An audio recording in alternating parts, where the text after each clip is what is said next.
Барлықтарыңызға ассалаумалейкум. Таңғы уақытты берекелі ететін 5 сүннет амал туралы айтатын боламыз. Алла тағаланың сыйлаған әрбір таңы берекеге толы.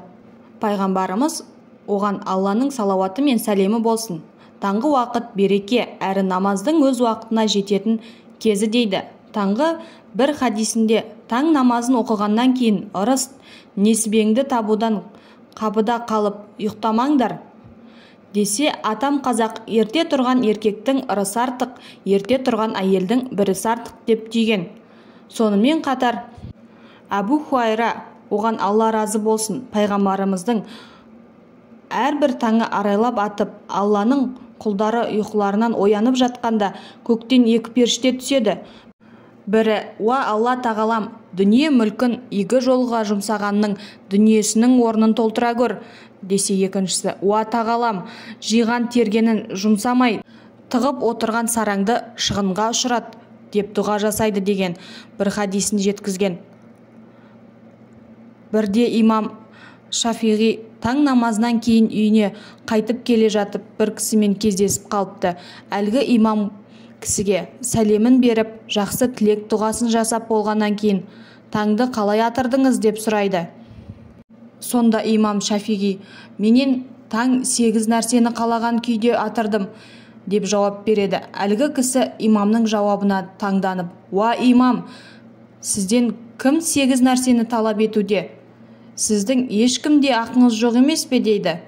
Сонда имам: «Жаратқан Алла менен парыз амалдарын қалайды. Алланың елшісі оған Алланың салауаты мен сәлемі болсын, менен сүннетін қалайды. Әйел бала-шағам күнделікті нәпақасын қалайды. Нәпсім өзіне бағынғанды қалайды. Шайтан ізіне ергенді қалайды. Екі иығымдағы 2 періште жақсы және жаман амалдарымды жазғанын қалайды. Өткен күндерім қартайғанымды қалайды. Жан алушы періште болса, өлімге дайын болуымды қалайды. Міне осылармен бірге таңды атырамын. Әрбір таң менен осы сұрақтарға жауап күтеді» деген екен. Таңғы уақыттың әрбір мұсылман үшін маңызы үлкен. Пайғамбарымыз Мұхаммед те оған Алланың салауаты мен сәлемі болсын: «Уа Алла тағала, таңғы уақытта менің үмбетіме береке бер», деп бекер дұға етпесе керек. Осы бір берекелі уақыттың берекесін арттырып, мұсылманның мерейін үстем ете көр. Пайғамбарымыз Мұхаммедтің оған Алланың салауаты мен сәлемі болсын кейбір сүннеттерін ұсынамыз. Ең бірінші сүннет амалы Алланы зікір ету. Хадисте таң намазын оқып болғаннан соң орнында қалып Алланы еске алатын кез келген адам үшін ол зікірін тоқтатпайынша періштелер: «Аллахым, оны кешірші, Аллахым, оған рақымыңды төкші», деп Алладан ол үшін кешірім сұрауын тоқтатпайды делінген. Тағы бір хадисінде: «Кімде-кім таң намазын оқып болып орнында қалып, күн шыққанша Алланы еске алып, ал күн шыққаннан соң 2 рәкат намаз оқса, ол толықтай кіші және үлкен қажылық өтегендей сауап алады» деп айтылған. Екінші амалы ол духа намазын оқу. Духа намазы ерікті түрде оқылатын нәпіл намаз. Оны күн шыққаннан кейін шамамен 20 минуттан соң әрі 5 намазына 45 минут қалғанға дейін оқуға болады.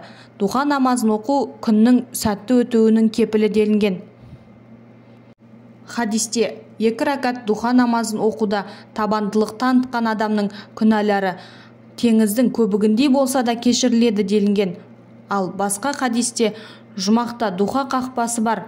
Қиямет күні хабаршы былай дейді: «Духа намазын оқығандар қайда? Мынау сендер кіретін қақпа. Алланың мейірімімен осында кіріңдер», деп айтылған. Үшінші амалы Құран оқу. Таңғы уақытты Құран оқуға және оның мағынасына ден қойып ой жүгіртуге арнаған өте пайдалы. Бұл уақыт өзін Құранға ғана арнап, күллі әлемнен оңашаланып, сауаптар мен Алла тағаланың разылығына кенелетін кез, әрі Құранды жаттауға ең ыңғайлы уақыт.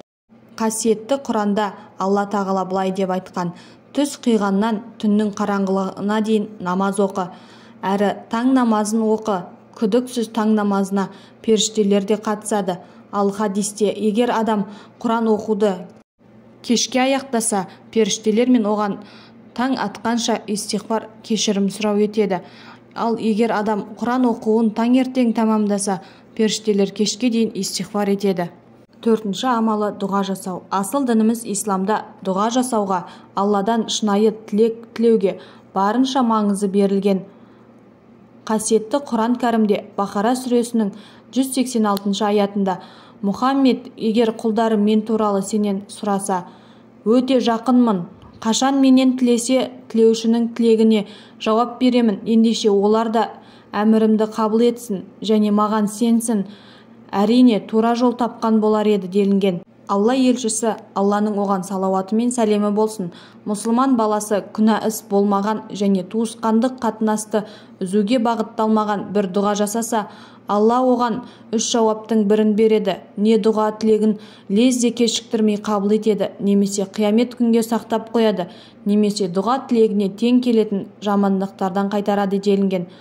Сонда мұны естіген сахабалар: ондай болса дұғаны көп жасайық дейді.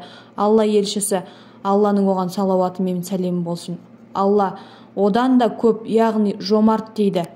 Күллі әлем шырт ұйқыда жатқанда, осы бір қайырлы уақытта Алла тағаладан дүние мен ақыретіңізге қажетіңнің барлығын сұраңыз. Хадисте келгендей, тіпті аяқ киімнің бауын да сұраңыз. Туыс бауыр, дос жаран, көрші қолан елге, барша үмбетке Алладан тілеңіз. Дұғаны шынайы ниетпен жасаңыз. 5-ші амалы күн тәртібін жасаңыз. Алла елшісі, оған салауаты мен сәлемі болсын, уақытты үнемді пайдалануға аса мән берген. Сондықтан да мұсылман баласы өз уақытын ұқыпты қарауға тиіс. Таңғы уақытта күні бойы істейтін шаруаларының күн тәртібін жасаудың маңызы зор. Сол тәртіпке сай әрекет істеңіз. Күніңіз сәтті, ісіңіз жемісті болмақ. Осы кейбір сүннет амалдар сізге пайдалы болса және басқа да пайдалы ақпараттарды бірінші болып білгіңіз келсе, осы каналға тіркеліп, лайк басып, комментарий жазуды ұмытпаңыз.